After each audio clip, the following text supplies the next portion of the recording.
Good morning, Philippines, mga barangay, mga kababayan, mga kapatid. Ngayon po ay araw ng linggo, April 4, 2024 or 2025, I would say.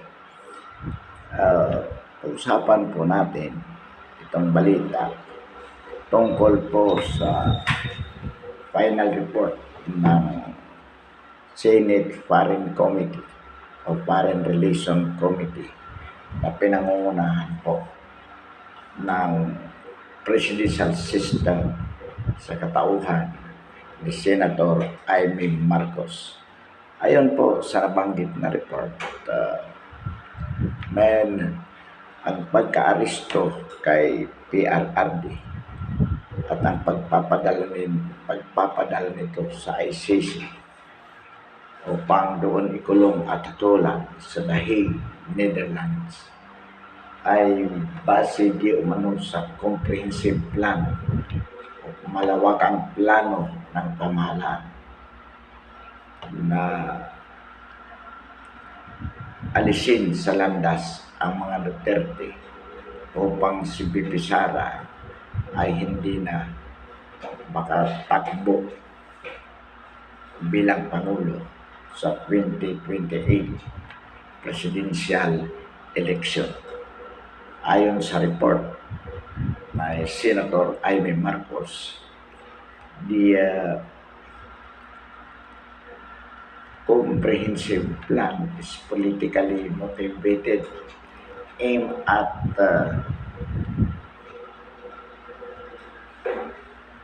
demolition job against BP Sara.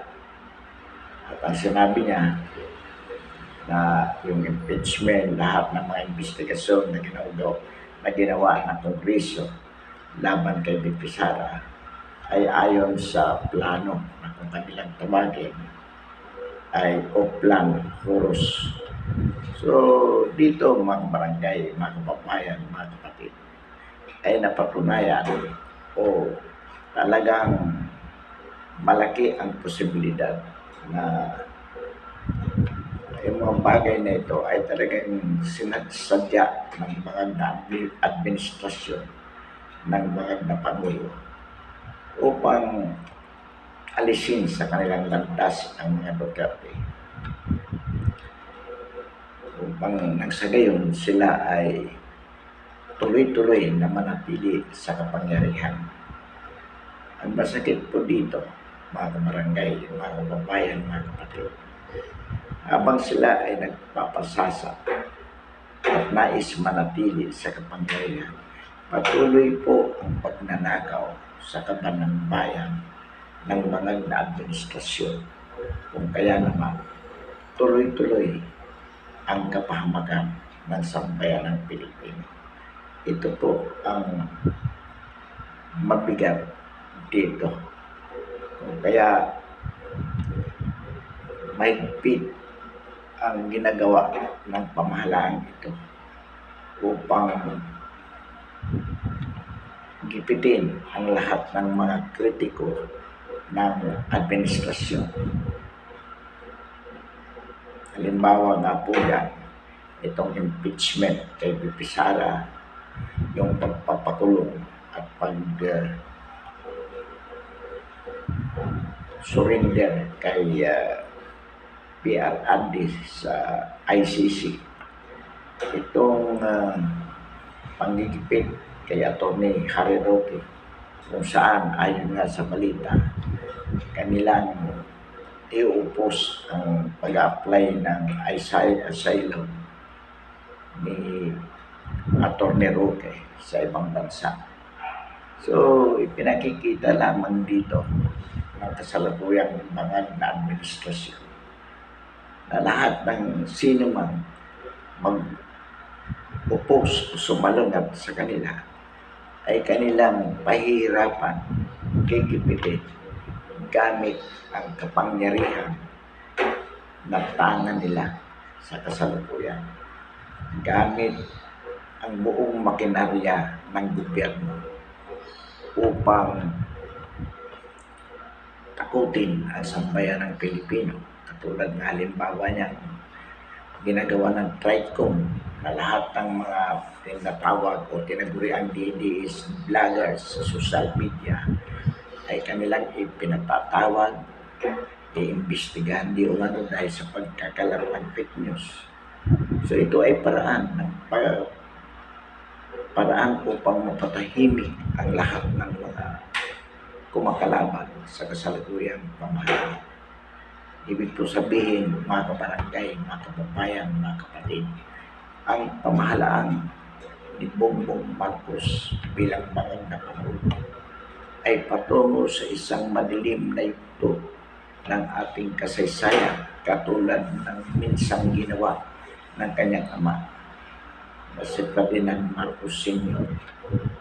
sa pagdideklara ng martial law at nanatili sila sa kapangyarihan sa loob ng mahigit na 20 taon.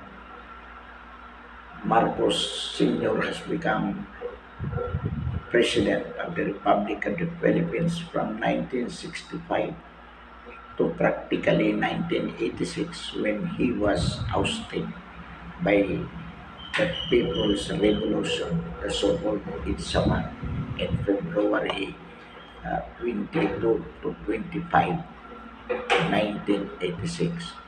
Marcos Jr., Ferdinand Marcos Jr., now as President of the Republic of the Philippines, is gearing towards that goal of staying in power beyond his term of office in 2028. So they are trying to do everything, persecuting all Filipino people who are trying to oppose his evil plan of staying in power, at nagagamit po niya lahat ng ahensya ng gobyerno sa pamamagitan ng bribery, kung saan billion of pesos are being used to bribe the high-ranking officials in different government agencies appointed by him anyway. Nang sa ganon, magamit niya ang lahat ng makinarya ng gobyerno upang mapanatili sila sa kapangyarihan. So, ito po ang tinatahak na landas ng alyansa ng bagong Pilipinas. Imagine po, lahat ng dating mga kalaban o oposisyonista ng kanyang ama noong 1986, nakuha na po ulit ng kanyang anak ngayon. So, lalo pong tumitindi ang nangyayari sa ating bansa. Nagagamit po ni Bongbong Marcos bilang Commander-in-Chief both armed forces and the PNP. Meron nga po tayong nakausap isang army colonel kung saan sinabi niya na they are being closely monitored. Mag-like ka lang sa mga social media post against the administration, sasabihin na ikaw ay politically motivated o ikaw ay namumulitika. Kaya you will be subjected to a certain sanction. Bawal sa armed forces at maging sa PNP.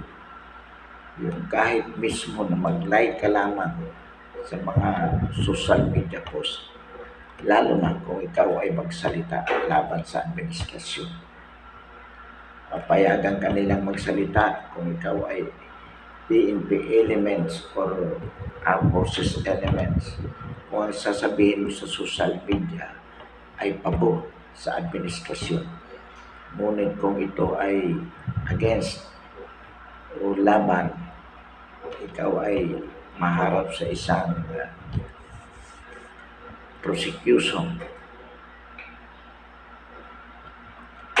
being charged of politicking, which is against the principle of the Armed Forces and PNP organization, sapagkat supposedly itong mga organisasyon na ito ay apolitical o hindi pwedeng makihalo sa politika.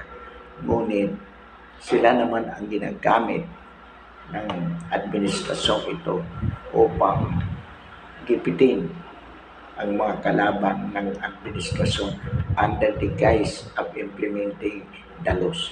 Ang gagawin po nila, kakasuhan ang lahat ng mga kumakalaban sa pamahalaan at gagamitin ang pulis at ang armed forces institutions upang ipatupad ang batas na di umano ay nagbabawal sa mga taong ito upang kalabanin ang gobyerno. Tulad ng inciting to sedition, kakasuhan ka tapos mag-i-songkot ng warrant of arrest, then the PNP will be used to enforce that warrant of arrest. So, ang nangyayari po,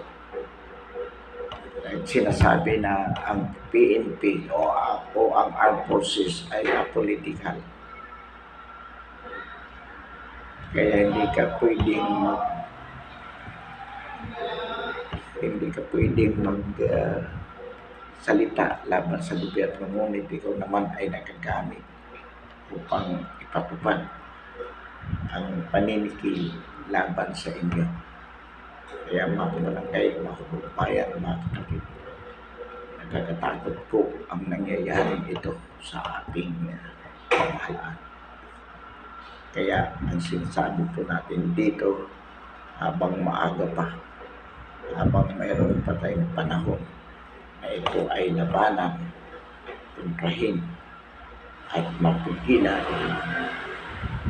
dapat po gawin ito ng sambayanang Pilipino sa tulong ng mga PNP at Armed Forces elements na naniniwala po na dapat manatili ang demokrasya sa bansa ito.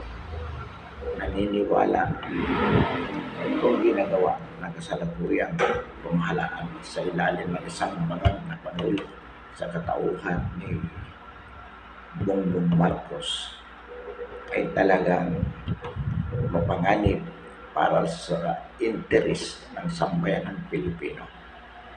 Dapat po ito ay papigilan ang sindikato ng kasalukuyang pamahalaan, katulong ang iba't ibang pinuno na iba't ibang ahensya ng gobyerno ayon sa kanilang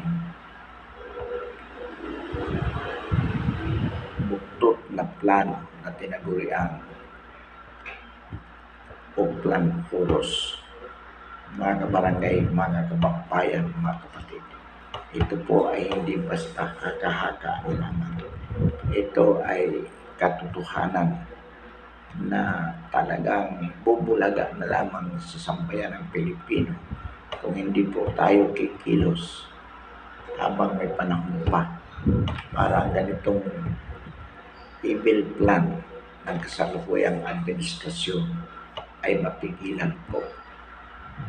Nakakalungkot na lamang na marami sa ating mga kababayan na dahil lamang sa pera ay nagpapagamit sa bangag na Pangulo upang sikilin ang karapatan ng sambayanang Pilipino na patatagin ang ating demokratikong pamumuhay. Sapagkat sa ngayon po, we are gearing towards dictatorship with PBBM as the President of the Republic of the Philippines. na kung tutusin po ay mapanganib dito sa sambayan ng Pilipino sapagkat marami po ang talagang nakakaalam at nagsasabi ng mga ng ating Pangulo sa kasalukuyan ay mga sa pinagbabawal na lumon. Kung kaya hindi ito makapag-desisyon ng matino at siya ay namamanipula ng mga sakim na kanyang mga kaalyado sa loob ng kanyang official family. So, mga barangay, mga kababayan, mga kapatid, dapat po maparusahan ayon sa report ng Foreign Relations Committee sa Senado na kung saan sinasabi dito na illegal ang pag-aresto kay PRRD.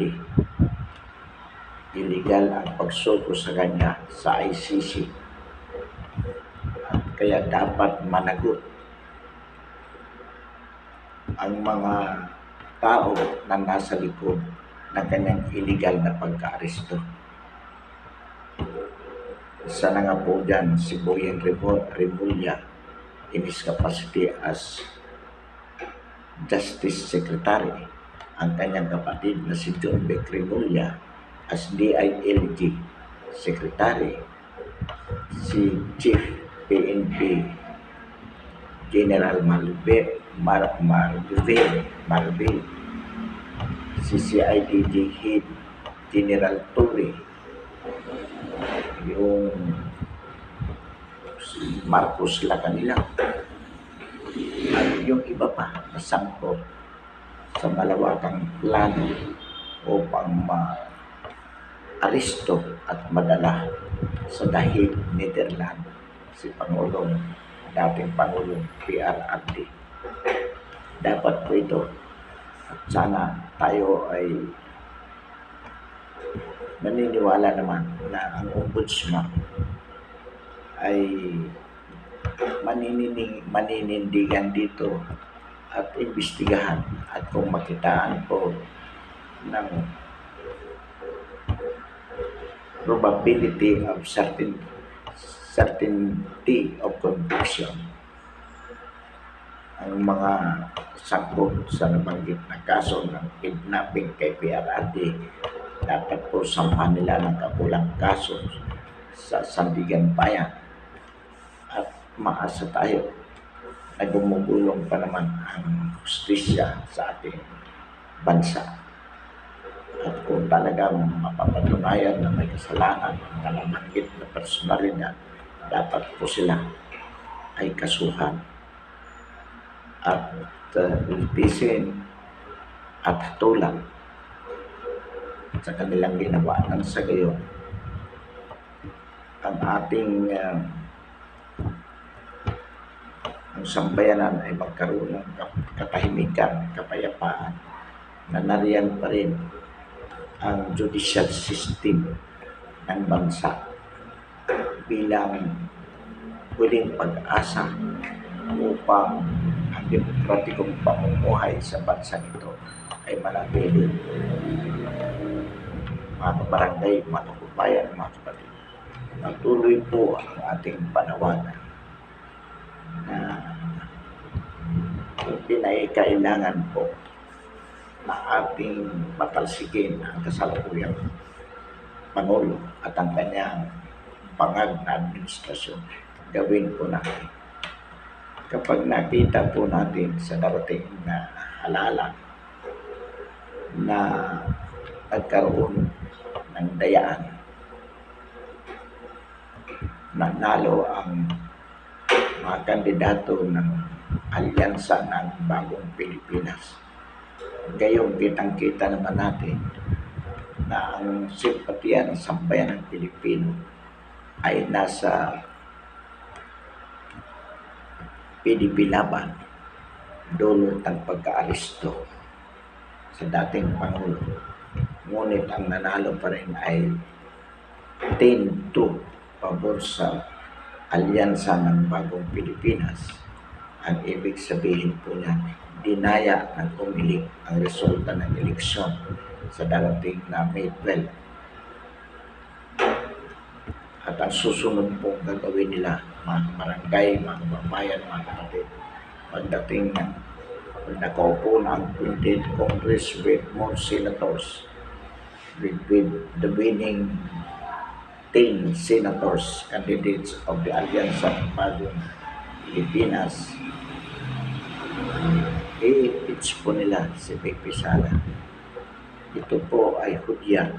Itong mga sinyalis na talagang hindi na mapipigilan ang ginagawa ng administrasyon na alisin sa kanilang landas ang mga sumasalungat sa kanila. Ito po ang ilang indikasyon, mga kabarangay, mga babayan, mga kapatid. Yung resulta ng eleksyon sa darating na May 12, kapag nagtinto in favor of the alyansa ng Bagong Pilipinas, so ibig sabihin po, dinaya ng umiling ang resulta upang masunod ang kanilang plano. Pangalawa, pag nakaupo na po, nagsimula na ang 20th Congress, na-impeach po si Pepe Sara. Yan po ang pangalawa. Pangatlo, itong mga investigasyon ng ginagawa ng TRICOM at ginagawa ng QUADCOM, patuloy na kanilang gagawin upang imbestigahan ang mga kaalyado ng mga Duterte. Ito po ang mga senyales na talagang tuloy-tuloy po ang pagtitipid ng kasalukuyang administrasyon laban sa sino mang kumukontras sa kanila.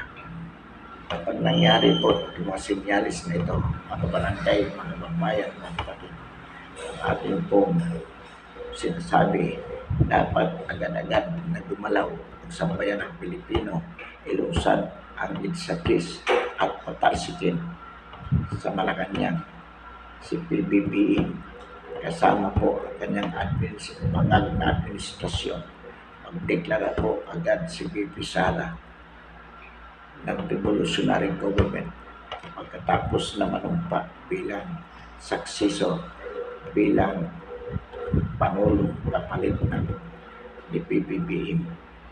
Dapat po itong gawin sa madaling panahon nang sa ganoong mapigilan ang tuloy-tuloy na pag-iipit, pagpapalakas ng kasalukuyang administrasyon laban sa mga Pilipino na sumasalungat sa kanilang sakim na pagnanasa ng habang buhay na kapangyarihan.